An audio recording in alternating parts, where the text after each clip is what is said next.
કદાચ તમે એમનું એ આત્મકથા વાંચી હશે તોય નહીં જાણતા. એ ભાવનગરમાં ભણે, ભાવનગરમાં એક જ સત્ર ભણે. તમે સર પ્રભાશંકર પટેલ ઇન્સ્ટિટ્યૂટમાં ઇન્સ્ટિટ્યૂટમાં આવો તો ત્યાં ફોર્ચમાં જમણી બાજુ તકતી મારેલી છે કે અહીંયા એક સત્ર પૂજ્ય મહાત્મા ગાંધી બાપુ અભ્યાસ કરે. હવે આગળ ઉપર હું જે કહું છું એ ખરેખર બહુ સરસ તમારે વિચારવા જેવું છે. હવે મહાત્મા ગાંધી આ ખૂબ સરસ ભણવા માટે પોરબંદર થી ભાવનગર આવ્યા અને ત્યારે 10મા પછી 11મું ધોરણ એટલે પ્રી કોલેજ હતી અને પ્રી કોલેજમાં એ આવ્યા. હવે એ કોલેજમાં જ્યારે આવ્યા ત્યારે 7 વિષયો એને ભણવાના હતા. તમારી અલગ અલગ વિષયો આવતા હશે, મેજર, માઇનોર, એમડીસી, એટલે 7 વિષયો એને ભણવાના હતા. 7 વિષયો ભણ્યા, એક સત્ર ભણ્યા. સત્રના અંતે એની માર્કશીટ આવી અને એ જે માર્કશીટ આવી ને તમને નવાઈ લાગશે, એ 7 વિષયમાંથી 4માં ફેલ હતા. હવે તમે વિચારી લો, અત્યારે તો કોઈ શિક્ષક તમને હાથ નથી અડાડી શકતા, લાકડી નથી મારી શકતા, કારણ કે તરત તમે દાવો કરો.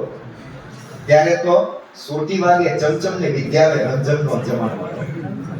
એટલે એના આચાર્ય શ્રી ખીજાણા હશે, એના શિક્ષક ખીજાણા હશે, ઈવન કરમચંદ દાદાએ એને કીધું હશે, એના પપ્પા, કે તને ભણવા મોકલ્યો તો અને આ જો તારી માર્ક છે.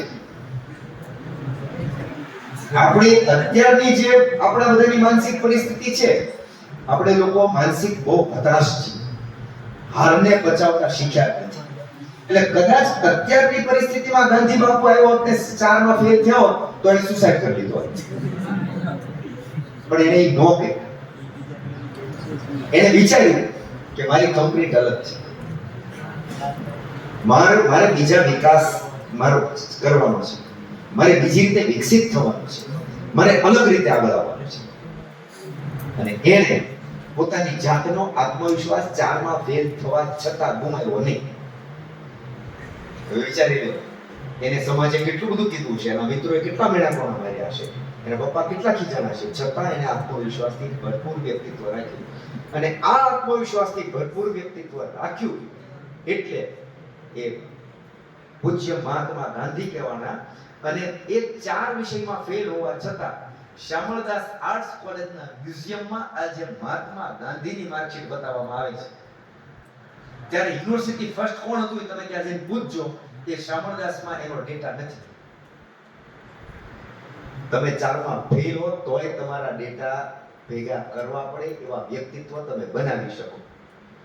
અને તમે યુનિવર્સિટી ફર્સ્ટ હો તો પણ તમારા ડેટા કોઈ પાસે ન હોય, આવું આપણું વ્યક્તિત્વ બની શકે.